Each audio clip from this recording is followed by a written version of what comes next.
Assalamualaikum warahmatullahi wabarakatuh.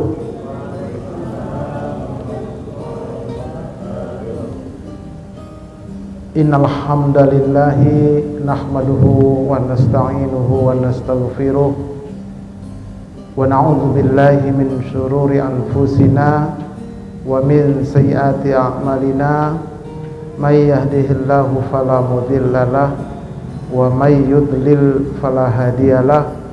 Asyhadu an la ilaha illallah wahdahu la syarikalah wa asyhadu anna Muhammadan abduhu wa rasuluh la nabiyya ba'dah.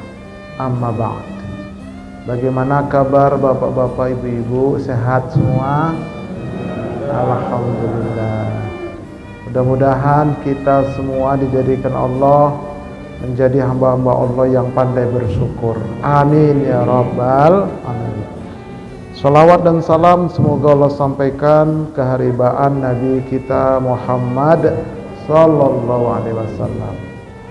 Para jamaah salat maghrib dan jamaah majelis ilmi Masjid Husnul Khotimah Polisi Militer Manggarai, Jakarta Selatan yang dirahmati oleh Allah Subhanahu wa taala. Sebagai informasi bahwa saya punya channel di YouTube Majelis Studi Dakwah Terapan menyelenggarakan sebuah program yaitu pesantren virtual pondok salat. Artinya kita nyantrinya itu lewat Zoom ya, dari rumah masing-masing. Silakan bergabung setiap malam Ahad, malam Minggu jam 8 sampai setengah 10, dan itu gratis. Silakan mau bergabung, khusus terkait tentang sholat ya. Ini untuk tingkat dasar. Malam Ahad besok itu pertemuan ke-7. Silakan bergabung ya. Baik, kembali kita luruskan niat kita dalam menuntut ilmu ini. Nawaitu atlubal ilma ibtigha'a mardatillah. Aku niat menuntut ilmu mencari keridhaan Allah. Ini bagi yang belum niat, pasang niat dari sekarang supaya menjadi amal ibadah di sisi Allah. Karena innamal a'malu binniyat. Kalau ustadznya niatnya nawaitu ubalighul ilma ibtigha'a mardatillah. Aku niat menyampaikan ilmu mencari ridha Allah. Nih para ustadz nih. Jadi para ustadz niatnya itu. Karena kata Nabi, balighu anni walau ayatan. Sampaikan daripadaku walau satu ayat. Tapi niatnya mencari ridha Allah. Oke. Dah, udah pasang niat kita masing-masing.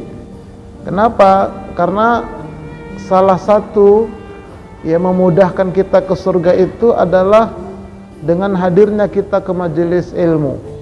Barang siapa menempuh jalan untuk mencari ilmu, maka Allah akan memudahkan jalan ke surga baginya.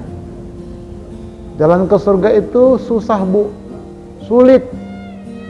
Banyak rintangan, cobaan. Tapi kalau kita rajin menuntut ilmu, dimudahkan oleh Allah. Tuh, makanya yuk kita istiqomah. Ya, setiap 2 pekan sekali malam Jumat ini kita ngaji, Jumat besok kita libur, Jumat depannya lagi kita ngaji. Insyaallah istiqomah. Ya. Baik. Kita akan melanjutkan tema besar kita tentang muslim kafah. Nah, namun ini sebagai pendahuluannya, tingkatan manusia di sisi Allah itu ada 8 tingkat. 1, 2, 3 itu level aman, 4 sampai 8 level bahaya. Yang akan kita kaji, tema besar kita adalah tentang muslim. Tentang muslim. Muslim itu orang Islam. Nah, ini akan kita kaji tentang muslimnya. Ya. Dengan subtemanya apa? Nih, kita lihat. Penting untuk dipahami bahwa ada 3 istilah akidah, iman, tauhid. Akidah itu untuk orang muslim, iman itu untuk orang mukmin, tauhid itu untuk orang muttaqin. Yang akan kita pelajari tentang akidah Islam ini. Nah, nanti ke depan baru iman, baru ke depannya lagi tauhid. Jadi kita beresin dulu akidah kita sebagai seorang muslim, biar benar dulu akidahnya. Karena kalau akidahnya nggak benar, imannya nanti nggak diterima. Ya, Rasulullah itu menanamkan akidah 13 tahun di kota Mekah. Baru sampai ke Madinah ditanamkan iman dan tauhid lebih dalam dia, pendalaman. Oke, makanya kita namanya itu adalah akidah Islam. Gitu ya, jadi kita ngaji kita tentang akidah Islam. Dengan subtema menjadi muslim kafah, yaitu belajar Islam bagian ke-6, rukun syahadat Allah dan cara berzikirnya. Nih udah bagian ke-6 ini. Bagian 1 sampai 5 di mana Ustadz adanya? Silakan berkunjung ke channel saya, Ustadz Arifin Purba Official Muslim Kafah. Nah, nanti ketemu dia dari 1 sampai 5. Putar ulang dia. Diputar ulang untuk mereview, untuk melengketkan lagi dalam pikiran dan kolbu kita supaya lebih tajam. Nah, malam hari ini kita bagian yang ke-6 dengan subtemanya rukun syahadat Allah dan cara berzikirnya. Cara zikirnya itu bagaimana? La ilaha illallah itu. Nih ya. Baik.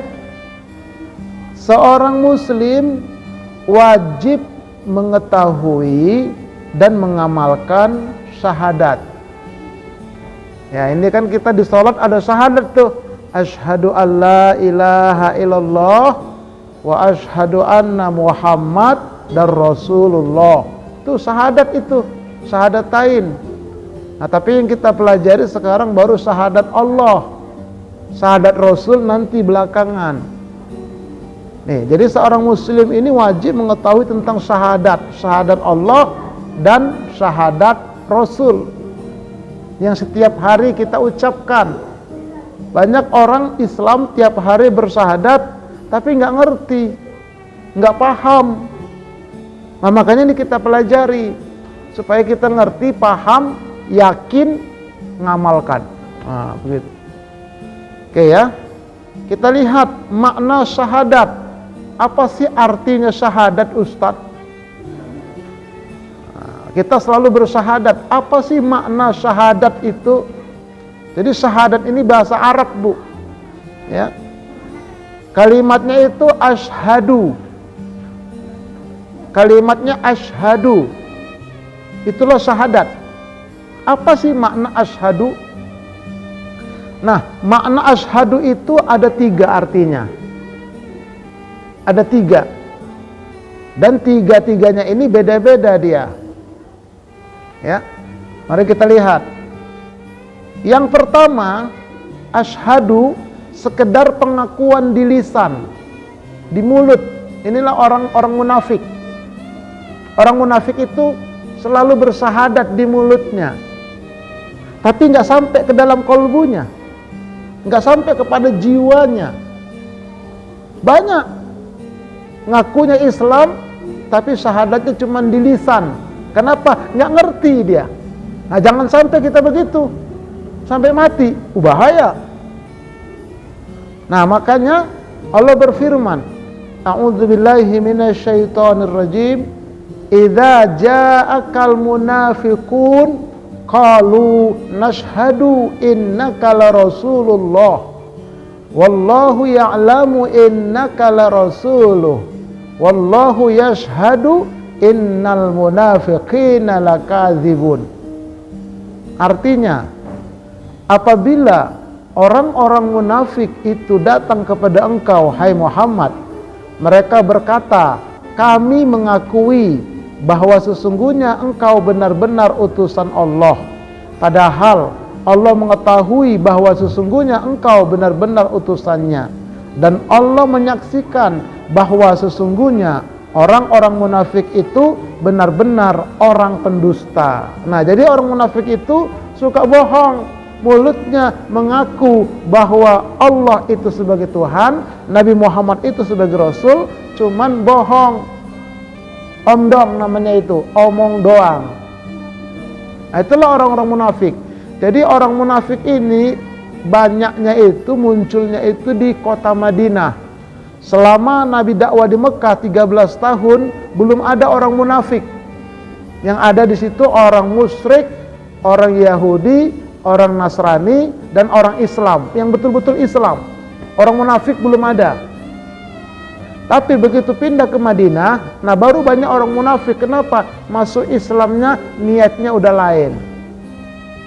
Kalau di Mekah niatnya betul-betul masuk Islam, karena mereka itu disiksa oleh majikannya. Ya, disiksa oleh majikannya. Islam juga masih kecil. Jadi orang masuknya itu mikir, emang masuk agama Islam dapat apa gua? Begitu. Tapi begitu sampai di Madinah, sudah makin banyak Islam, semakin kuat Islam, banyak orang masuk Islam karena ada niatnya, ada pengennya. Nah, itulah makanya mereka lama-lama kebanyakan jadi orang munafik. Untuk zaman sekarang banyak orang yang selalu bersahadat cuman nggak ngerti. Nah, itu nanti kualitasnya seperti orang munafik. Nah, agar kita tidak seperti itu, yuk kita pahami, kita pelajari. Oke ya. Nah, jadi jangan sampai kita sekedar ngaku, sekedar ngucap. Jangan. Ini yang pertama, pengakuan. Nah, yang kedua, persaksian jiwa di dalam rahim.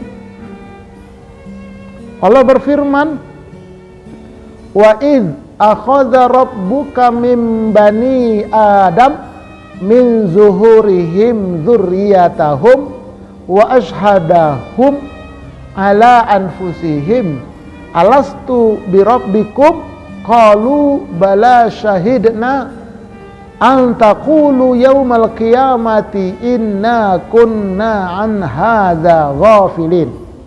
Artinya,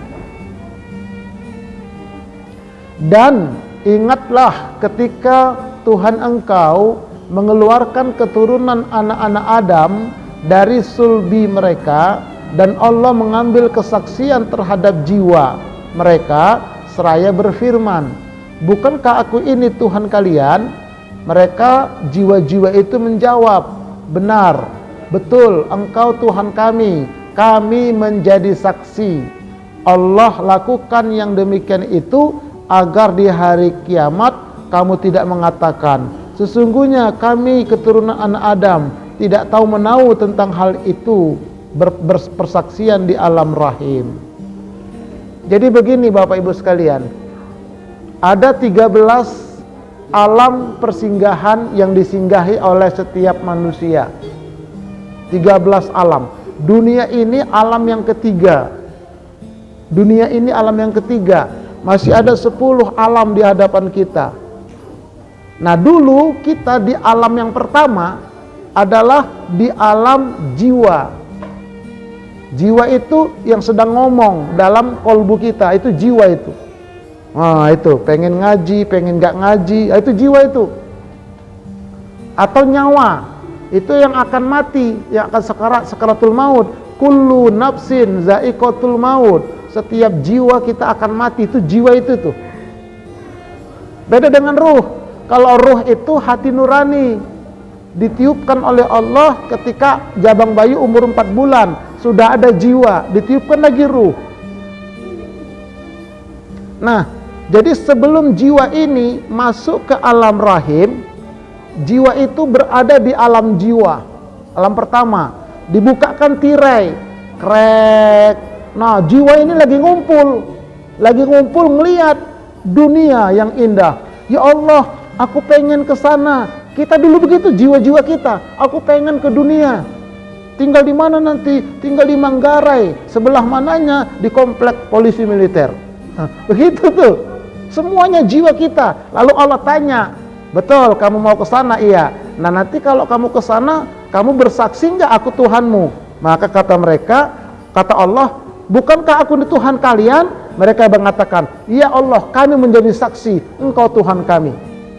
Jadi asyhadu alla ilaha illallah, aku menjadi saksi, itu adalah syahadat jiwa di alam jiwa dan di alam rahim. Bukan kita. Karena jiwa kita dulu menyaksikan Allah. Jiwa yang menyaksikan. Jadi pertama tadi aku mengakui orang munafik. Yang kedua, ini syahadat jiwa di alam rahim.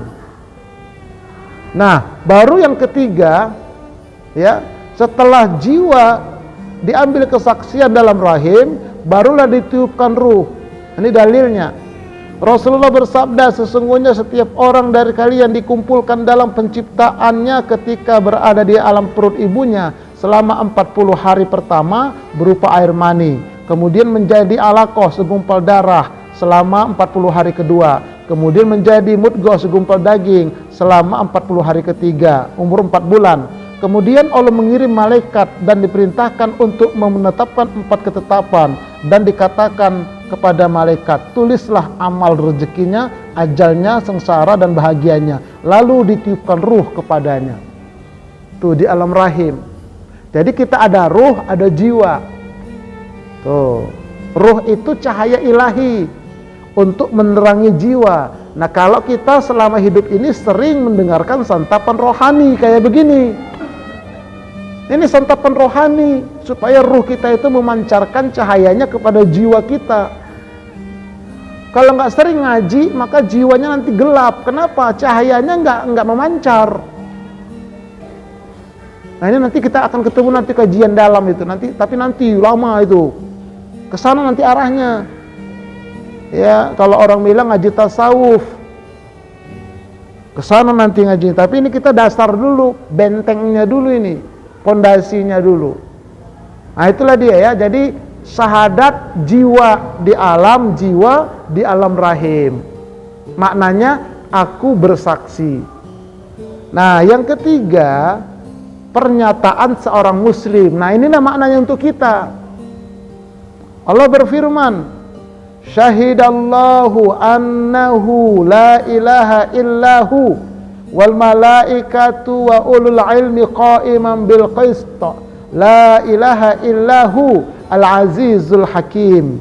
Artinya Allah menyatakan bahwasanya tidak ada Tuhan yang berhak disembah melainkan hanya Dia yang menegakkan keadilan. Para malaikat dan orang-orang berilmu juga menyatakan yang demikian itu. Tidak ada Tuhan yang berhak disembah melainkan hanya Dia yang maha perkasa lagi maha bijaksana. Nah jadi untuk kita, asyhadu alla ilaha illallah itu maknanya aku menyatakan diri tidak ada Tuhan yang berhak disembah, hanya Allah, bukan aku bersaksi. Selama ini kan diartikan aku bersaksi. Di mana-mana tulisan itu. Di TV kalau azan, asyhadu alla ilaha illallah, aku bersaksi. Itu untuk syahadat jiwa di alam rahim. Kalau untuk kita, bukan aku bersaksi, tapi aku menyatakan diri. Aku bersumpah setia, itu. Itu yang benar. Ya. Jadi sekedar pengakuan di lisan, inilah syahadatnya orang munafik tadi. Asyhadu alla ilaha illallah, aku mengakui tidak ada Tuhan yang disembah hanya Allah. Itu orang munafik. Cuman pengakuan di mulut doang, cuman omdong. Nah kemudian yang kedua, persaksian. Ya, jiwa pada saat di alam rahim tadi, aku menjadi saksi, kami menjadi saksi, kami menyaksikan bahwa engkaulah Tuhan itu. Karena jiwa kita menyaksikan Allah langsung di alam rahim, di alam jiwa. Nah untuk kita pernyataan seorang muslim yang kafah. Jadi sekali lagi, asyhadu alla ilaha illallah, aku bersumpah setia, aku menyatakan diri, aku berjanji setia bahwa tidak ada Tuhan yang berhak untuk disembah kecuali hanya Allah. Nah, jadi nanti rubah nanti ketika sholat, asyhadu alla ilaha illallah, aku bersumpah setia, aku menyatakan diriku, aku berjanji setia, nggak ada Tuhan yang berhak disembah hanya Allah. Nah, baru nanti mantap jiwanya, karena kita sudah bersumpah setia. Begitu para sahabat-sahabat Nabi dulu. Kamu mau nggak bersahadat? Oh mau. Tahu nggak syahadat? Iya. Sumpah setia? Iya. Kami bersumpah setia. Kami berbaiat. Begitu. Bukan kami menjadi saksi. Kita nggak menyaksikan Allah di muka bumi ini. Nggak bisa kita menyaksikan Allah di muka bumi ini. Yang menyaksikan itu jiwa kita di alam rahim kemarin. Nah, ini harus dipahami. Makanya sekali lagi untuk kita, kalau kita bersyahadat, aku bersumpah setia, aku berjanji setia, aku membuat pernyataan, aku menyatakan diri boleh, bahwa tidak ada Tuhan yang berhak disembah hanya Allah. Tuh baru mantap nanti jiwanya dia, bisa meresap dia. Jadi sekali lagi, bersyahadat Allah itu adalah persaksian untuk orang yang dalam rahim, pengakuan untuk orang munafik, tapi kalau pernyataan untuk orang muslim kafah. Tuh, begitu tuh. Ya, baik, lanjut. Kalau begitu Ustadz, apa itu rukun syahadat Allah? Nah, ini yang jarang disampaikan. Jadi syahadat Allah itu ada rukunnya. Sebagaimana sholat ada rukun sholat, ada rukun puasa, ada rukun haji, rukun umroh. Syahadat pun ada rukunnya. Nah, ini masalahnya nggak pernah disampaikan. Ini kita ngaji itu begitulah muslim kafah. Jadi kita harus tahu syahadat Allah. Nanti setelah ini baru nanti yang membatalkan syahadat ada juga. Hati-hati kita. Tapi nanti itu akan datang. Ini kita rukun syahadat dulu. Apa rukunnya Ustadz? Mari kita lihat. Rukun syahadat Allah itu kalimatnya ya. Kalimatnya asyhadu an la ilaha illallah. Tuh dipisah-pisah dulu kalimatnya itu, supaya ketahuan nanti. Yuk kita lihat. Asyhadu, aku menyatakan diri. Untuk kita ini, syahadat kita yang hidup. Bukan aku bersaksi. Kalau aku bersaksi tadi itu jiwa kita di alam rahim. Kalau di alam nyata ini, aku menyatakan diri. Atau aku berjanji setia. Itu. Bahwa. An itu artinya bahwa. Kalau anna bahwasanya, kalau inna sesungguhnya.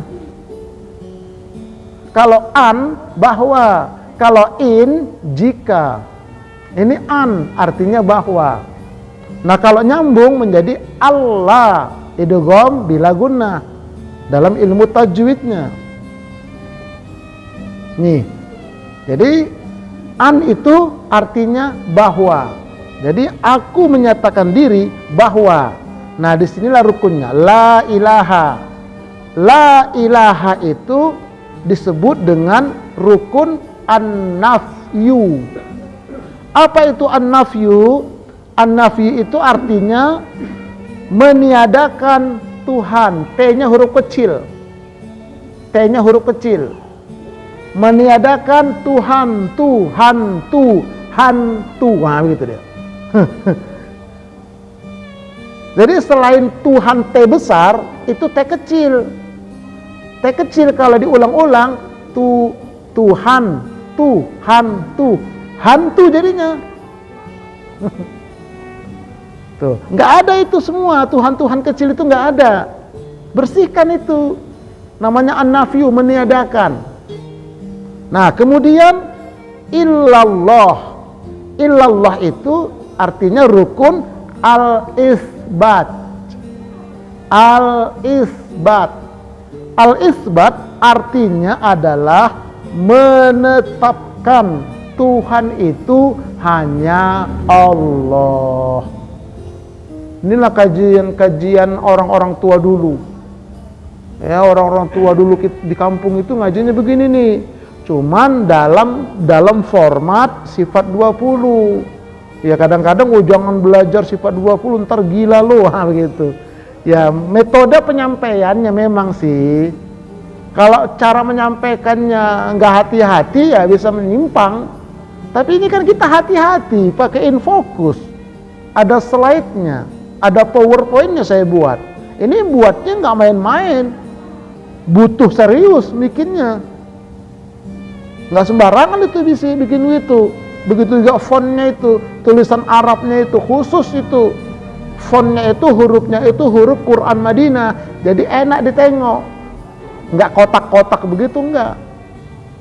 Dan nggak semua laptop bisa ada begitu hurufnya.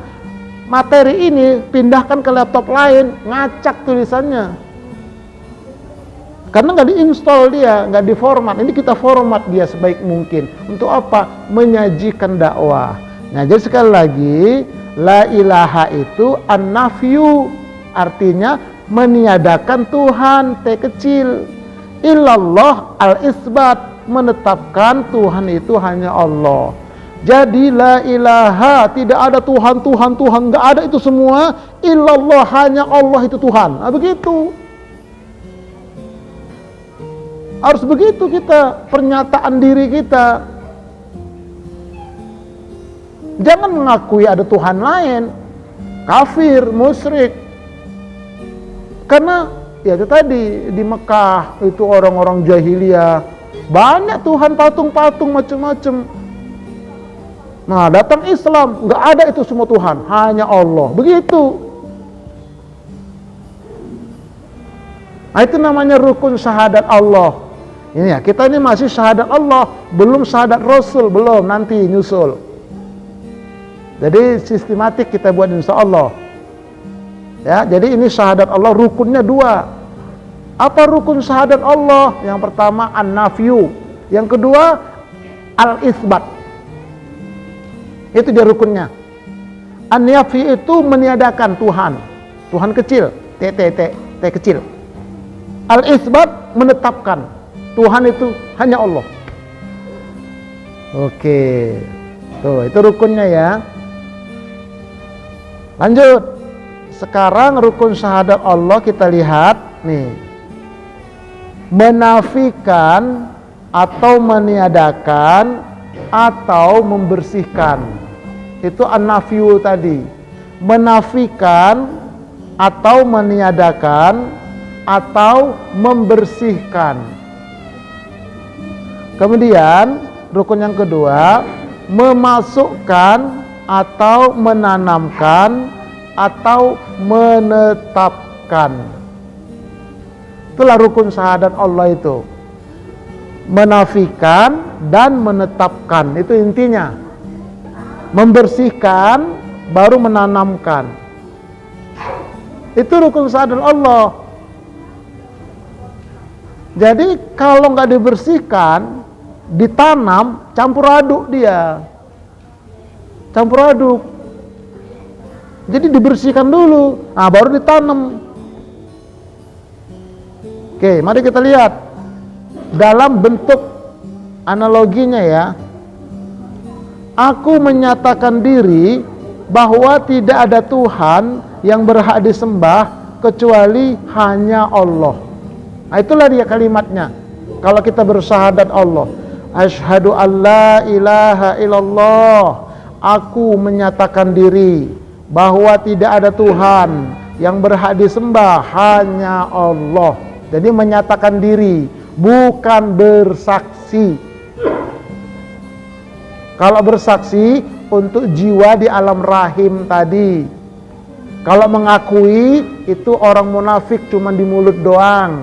Kalau orang muslim kafah, di dalam jiwanya, di dalam pikirannya, dia menyatakan dirinya bahwa tidak ada Tuhan yang berhak disembah, hanya Allah saja. Gitu tuh, mantep tuh kalau diresepin tiap hari. Setiap syahadat begitu dia, setiap syahadat begitu dia, jiwanya makin kuat. Kalau jiwanya kuat nanti jiwanya bersih, jiwanya tenang. Kalau jiwanya tenang, matinya husnul khotimah. Ya ayatuhan nafsul mutmainnah irji'i ila rabbiki radiyatam maradiyah. Wahai jiwa yang tenang. Nah itu dia. Kalau nggak gitu syahadat Allahnya nggak bisa tenang jiwanya, karena nggak dibersihin. Oke, kita lihat selanjutnya yuk. Kita ambil dulu ibarat. Ibarat itu apa itu ibarat? Ibarat itu perumpamaan ya, kan ada lagunya. Ibarat air, kan ada ya. Di daun talas, daun apa? Daun keladi. Jadi ibarat itu menanam butiran jagung pada sebidang kebun. Nih, ada orang pengen nanam jagung ini. Ya. Nanam jagung.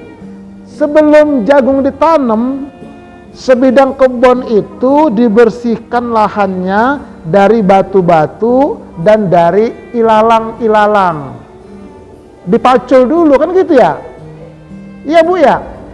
Ibu mau nanam pohon jagung kayak di samping rumah, kebetulan ada kebun tanah kosong. Sayang nih apa langsung banyak rumput ditanam aja begitu? Gitu enggak kan? Dibersihin dulu itu kebun. Disingkirin batu-batunya, digembur-gemburin tanah-tanahnya. Udah itu baru ditanam. Baru ditanam jagungnya, bijinya. Baru ditanam. Kalau dia nanam cabai, intinya apa? Dibersihin dulu. Nah itu dia. Baru ditanam dia. Ya, ditanamkan biji jagung atau yang lainnya. Setelah dibersihin tuh kebun.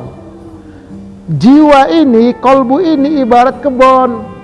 Pikiran ini ibarat kebun. Bersihin dulu dalam jiwa kita Tuhan-Tuhan lain. Bersihin dulu pikiran kita Tuhan-Tuhan lain. Baru ntar dimasukin. Begitu Allah itu. Cakep. Kalau nggak begitu, campur dia. Mati. Jagungnya bisa mati. Nih coba kita bandingkan tuh. Yang sebelah kanan ini adalah nanam jagung, tanamannya itu dirawat, ya, dicangkul dulu, ditanam, udah tumbuh, disiram, dikasih pupuk, tuh, ntar rumput-rumputnya dibersihin, jadi tumbuhnya itu seger dia tuh, pohonnya itu, seneng kita lihatnya, Masya Allah nih pohon jagung ya, subur-subur banget, mana, bersih kebunnya, kan enak ditengok.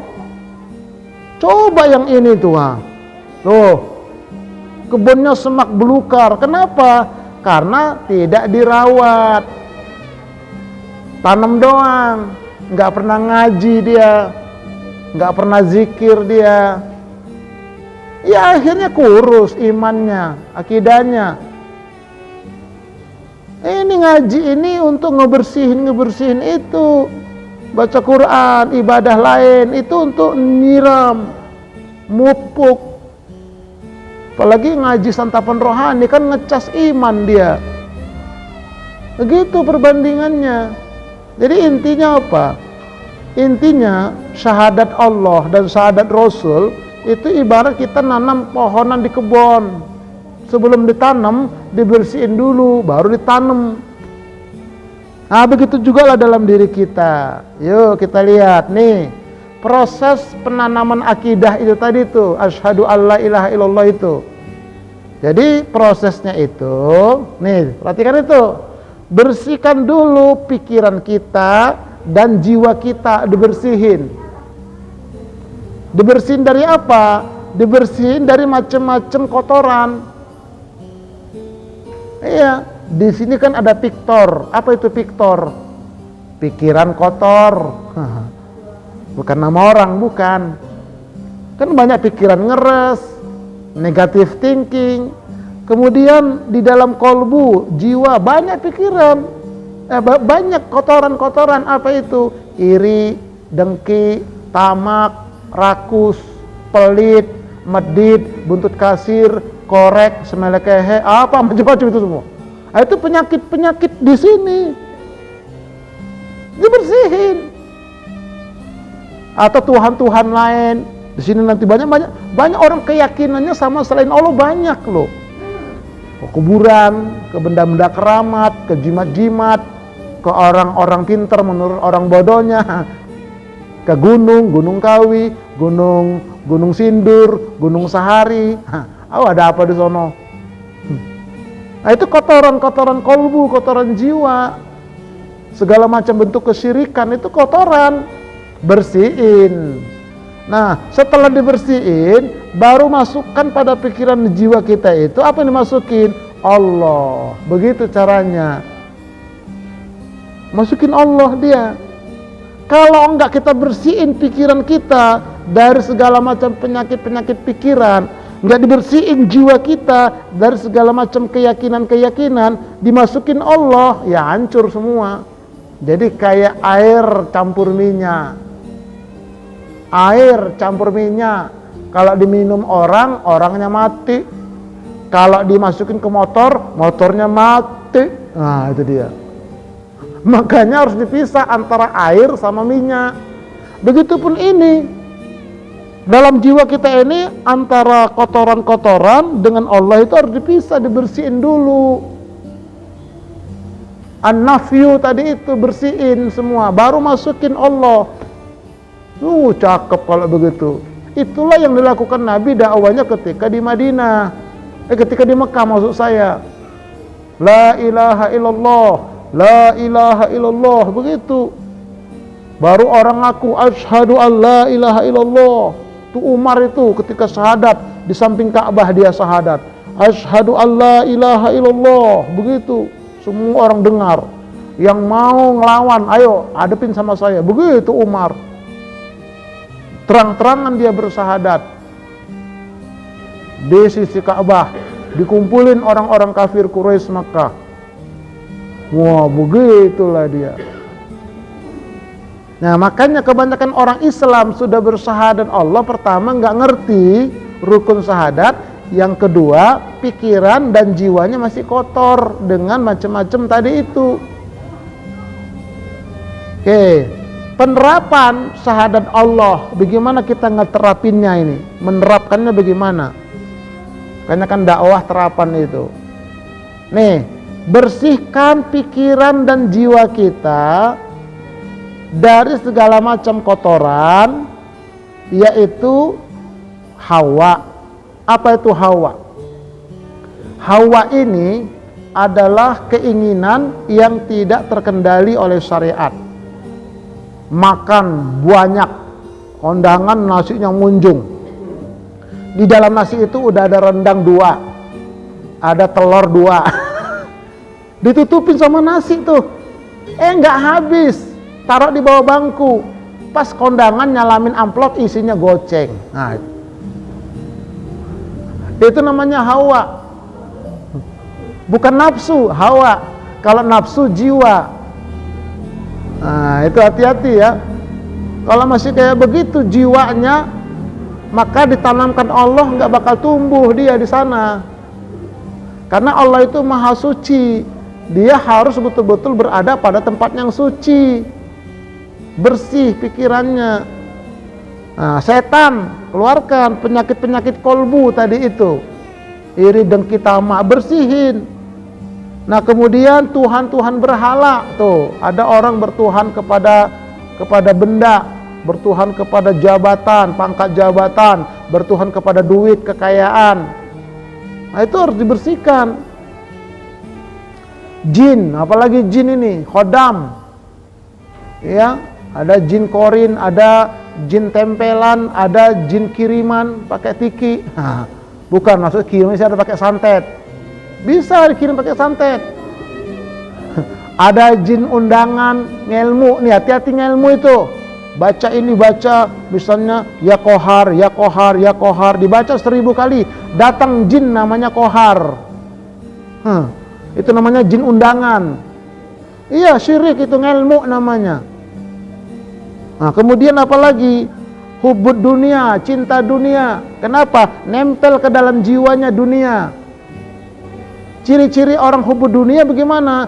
Punya motor di parkiran keserempet orang, marah-marah. Kalian tahu nggak ini harga motor saya mahal nih, tahu? Ini belum selesai cicilannya, marah-marah dia. Kenapa? Karena motornya nempel di jiwanya, itu kotor jiwanya. Tapi kalau orang yang jiwanya udah bersih, begitu motornya keserempet, ya udah namanya juga di parkiran. Kadang-kadang orang nggak sengaja, nggak apa-apa, ntar bisa dipoles. Kan enak begitu. Ini enggak, dia ngomel-ngomel, itu artinya jiwanya, pikirannya masih nempel dunia. Kalau memang tuh motor nggak mau keserempet, taruh di kamar, dikredongin. Nah itu aman itu, nggak usah dipakai, di situ aja taruh. Tapi kan kita itu gimana ya, beli motor kagak dipakai. Nah itu namanya hubud dunia. Punya duit 100.000, pecahan 10.000, hilang 10.000. Dia sibuk nyarinya. Mana duit saya yang 10.000? Semua karpet dibongkar-bongkar, kali nyelip kali ya.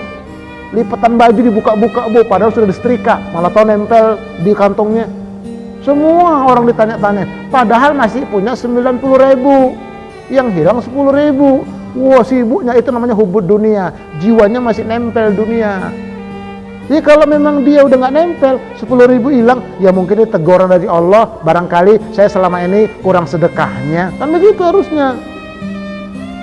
Iya, kurang sedekah saya, makanya Allah ambil secara paksa. Gitu aja kok repot-repot. Orang masih punya 90.000. Ntar juga dikasih lagi sama suami atau sama anak menantu, kan begitu. Bawa santai aja. Tuh.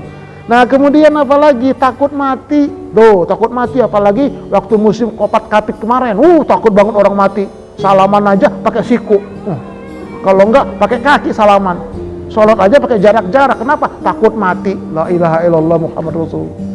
Padahal namanya mati itu kan adalah dari Allah. Kalau kata Allah mati, ya mati. Tapi kalau kata Allah nggak mati, ya nggak mati. Kalau kata Allah mati, Bu, ketiban kacang hijau, mati juga. Tapi kacang hijaunya satu kontainer. Matilah. Gitu ya. Artinya, nggak usah takut mati. Jadi orang Islam itu tidak boleh takut mati, nggak boleh berani mati. Nekat namanya. Yang paling bagus, punya persiapan untuk mati. Tuh dia tuh, apa siapannya? Iman dan amal soleh. Persiapkan diri kita. Itu orang muslim yang kafah mah. Jadi nggak boleh takut mati, nggak boleh berani mati. Punya persiapan untuk mati. Nah itu baru mantap tuh. Oke ya. Nah kemudian togut. Apa itu togut? Itu artinya mempertuhankan selain Allah. Itu namanya togut. Mempertuhankan harta, tahta, wanita, pria, apa aja dipertuhankan. Zaman sekarang ini ngeri. Iya. Apa barometer itu ukurannya itu harta. Siapa dia calon mantu? Kaya enggak? Begitu. Iya, harusnya kan kata Nabi, lihat agamanya, itu yang paling pokok. Nah, setelah bersih semua, barulah masukkan ke dalam pikiran dan kolbu kita itu hanya Allah. Apa itu? Allah itu pencipta, pemelihara, dan pemberi rezeki. Nah, jadi Allah yang ngasih rezeki, Allah yang memelihara kita, bukan jimat. Allah yang menciptakan alam semesta. Tuh, kemudian apa lagi? Allah itulah yang disembah. Nggak boleh kita nyembah selain Allah. Nyembahnya hanya kepada Allah. Kemudian tempat meminta, nggak boleh minta selain Allah, hanya kepada Allah mintanya. Nggak boleh minta ke mana tadi, ke Gunung Kawi, Gunung Sindur, nggak boleh. Syirik hukumnya. Nah kemudian tempat berlindung hanya Allah. Nggak boleh berlindung pakai jimat, pakai backing, nggak boleh. Nah kemudian apalagi? Tempat berharap. Kita berharap hanya kepada Allah, jangan kepada manusia. Itulah pikiran kita, jiwa kita, mengharapnya hanya kepada Allah. Nah kemudian tempat mengadu. Adukanlah permasalahan kita kepada Allah, Bu. Caranya bagaimana? Sholat malam. Ibu sholat tahajud atau sholat hajat, Pak. Adu sama Allah. Ya Allah, aku ini punya masalah ya Allah. Engkau maha tahu masalahku. Dan Engkau maha pemberi solusi ya Allah. Aku hanya kepada Engkau mengadu. Berikanlah jalan keluar bagiku. Begitu. Nanti Allah kasih jalan keluar. Tapi nggak cukup sekali, berkali-kali. Misalnya laki-laki bangun malam, ya Allah, aku ini seorang liku-liku, laki-laki tak laku-laku, bujang lapua, misalnya begitu. Lapor, ngadu. Begitu juga perempuan. Saya ini pertu, ya Allah, apa itu pertu? Perawan tua. Lapor sama Allah. Nanti Allah kasih solusi. Jangan ke yang lain. Tapi berat Ustadz, itulah dia menjadi muslim kafah, memang begitu perjuangannya. Harus begitu. Yang penting udah tahu konsepnya. Ya istilah kata orang itu, kesan pertama begitu menggoda, selanjutnya terserah Anda. Selanjutnya terserah kita, yang penting konsepnya begitu. Nanti bagaimana Ustadz? Untuk mengulang-ulang lagi, putar lagi nanti rekamannya. Insya Allah saya upload nanti ke YouTube. Nah sekarang riadoh zikir tahlil. Cara berzikirnya, ini amalkan ini. Ya, cara berzikir. Udah azan belum? Oke. Azan ya. Tidak ada pencipta, pemelihara, pemberi kecuali hanya Allah. Tidak ada yang disembah kecuali hanya Allah. Tidak ada tempat meminta kecuali hanya Allah. Tidak ada tempat berlindung kecuali hanya Allah. Tidak ada tempat berharap kecuali hanya Allah. Dan tidak ada tempat mengadu hanya Allah. Jadi begini, la ilaha illallah, la ilaha illallah. Pikiran kita menerjemahkan itu, masukkan Allah. Terus begitu terus. Aman. Insya Allah cara berzikirnya begitu. Oke ya. Berstap-berstapin itu. Putar lagi nanti videonya. Nah terakhir, perbanyak zikir tahlil itu hadisnya. Apa kata Nabi? Perbanyaklah, perbaharui iman kalian. Ada yang bertanya, ya Rasulullah, bagaimana caranya kami memperbaharui iman kami? Nabi bersabda, perbanyak zikir, la ilaha illallah, la ilaha illallah, la ilaha illallah, la ilaha illallah. Begitu. Masukkan dia Allah itu. Mantap dia. Nah, tingkatan zikir itu yang paling rendah, tapi la ilaha illallah paling rendah ini untuk kita orang awam. Di atasnya adalah la ilaha illahu. Di atasnya la ilaha illa anta, paling tinggi la ilaha illa ana. Untuk kita la ilaha illallah. Itu dulu, jangan naik yang ke atas, jangan. Bisa gila kata orang. Kalau wali itu udah sampai atas, dia nomor 4. Kalau kita paling bawah nomor 1, la ilaha illallah, udah cakep tuh. Nah, itu dulu ya. Mudah-mudahan bermanfaat untuk kita semua. Bersambung insyaallah pada pertemuan yang akan datang. Wallahu a'lam bishawab. Kita tutup dengan doa kafaratul majelis. Subhanakallahumma wa bihamdika asyhadu an la ilaha illa anta astaghfiruka wa atubu ilaik. Assalamualaikum warahmatullahi wabarakatuh.